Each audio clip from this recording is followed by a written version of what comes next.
Good evening. If everybody wants to grab a seat, we can get started.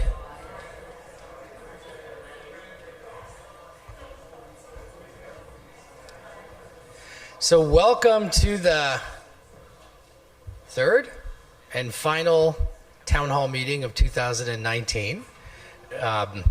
I think that's 3 more than we've had in the decade, so that's very exciting. And thank you all for coming out on a cold winter's night. We have a really fun and interesting program for tonight, so I'm not going to say too many things right now, but I do want to just explain a little bit of how this is going to work tonight.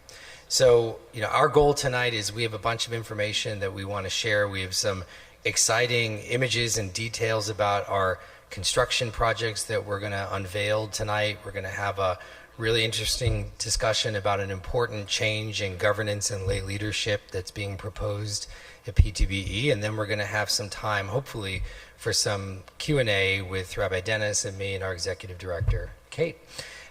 So the way we're going to do this is along the way, if you have questions about whatever you're hearing, if you grabbed cards, a question card on the way in, just write your question down and raise the card in the air, and one of our members of the board will come by and grab it and bring it up here. If you need a card or you run out of cards, just raise your hand and they'll come by and bring you more cards. And then we'll do our best to answer as many questions as we can tonight. Write your name down on the card though. So if we don't get a chance to answer the question tonight, we can either get back to you or you can grab one of us after the meeting is over. We don't want to keep anyone too late tonight, but you can catch us afterwards or you can make a time to talk to any of us later in the week, and we're happy to chat with you. Okay, so with no further ado, I'd like to invite Rabbi Dennis to share a few words of Torah to help us get underway. Good evening, everybody. If I say Shabbat Shalom, it's just a reflex that I can't help. But anyway, it's good to have people here. It's good to be able to get together, and it's these town hall meetings are a new part of how we're trying to ensure that the work that's being done behind the curtain is shared with all of you and with the congregation. And anytime you have change, anytime things are a little bit different than the way they were yesterday or the day before, people always kind of try to figure out what's happening here and why are we doing that? Why are things changing? So all we have to do is look to our tradition.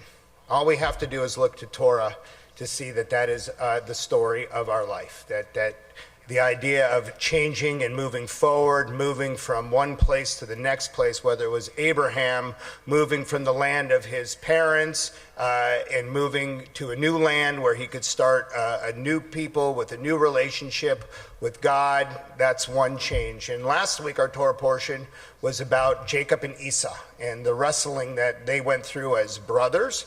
And oftentimes in a congregation, the wrestling that we do as like family, not blood family, but as family.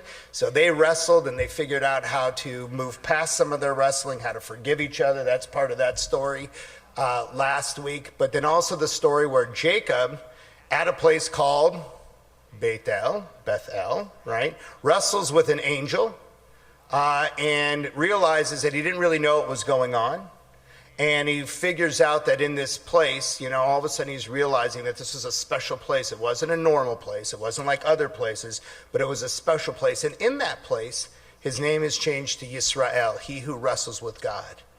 And that starts us out on a really wonderful path. Now we're moving into this peoplehood.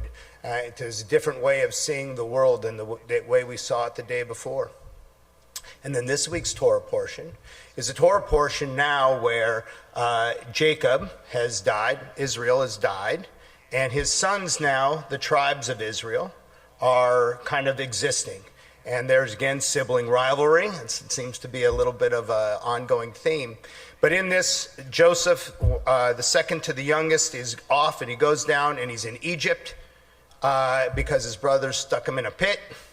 And the caravan came by and took him down to Egypt. And while he's down in Egypt, the brothers are at home and they realize they've made a mistake and they need to go find him.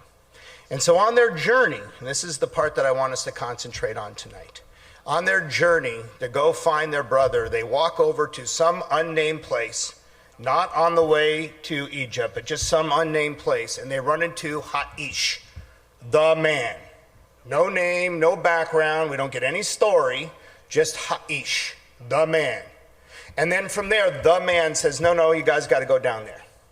So the rabbis asked the question, why would they put that in there? It seems to be not important. They just went over here to see a man, to go over there, to go where they were supposed to go. Why didn't the Torah just send them straight there? And what the rabbis teach us is, they said, because that's not how life works. Life doesn't always work that A to B is the way you get where you need to go. Sometimes you need to go from A over here to C, and then to whatever letters, numbers you want to use, whatever direction. That sometimes our traveling is not always a straight line, but there's no part of the journey that isn't important. So that the journey over here to Ha'ish, so that that man can tell them to go over here, was important because that's where they needed to go to understand that where they ultimately wanted to be was over here. And the same is true with the congregation. The same is true with Peninsula Temple Bethel. Sometimes we don't always understand why we have to go this way or go that way. Sometimes we don't always understand why a choice was made or something happened, or we take a look at it from hindsight and say, but if we had just done this, well, guess what? We didn't know that. That's not always obvious. And so much of the time and so much of what we do and so much of what our board does and our clergy and our staff do is we try to figure out the best way to get to where we're going. And sometimes we have to go over here to Ha'ish, to the man. And the man says, no, you got to go over there. And if we're paying attention, we listen, we experience the journey, we appreciate the path, and we ultimately get to where we need to be. So that's congregational life. So I want everybody to be a part of that, to be on the journey with us, not to have the answer, not that everybody knows exactly how we're supposed to get from A to B without taking a journey. More importantly is that we take a journey together, and like siblings, we may sometimes disagree, we may sometimes wrestle, but at the end of the story, you forgive each other, you love each other, and you move on to the promised land.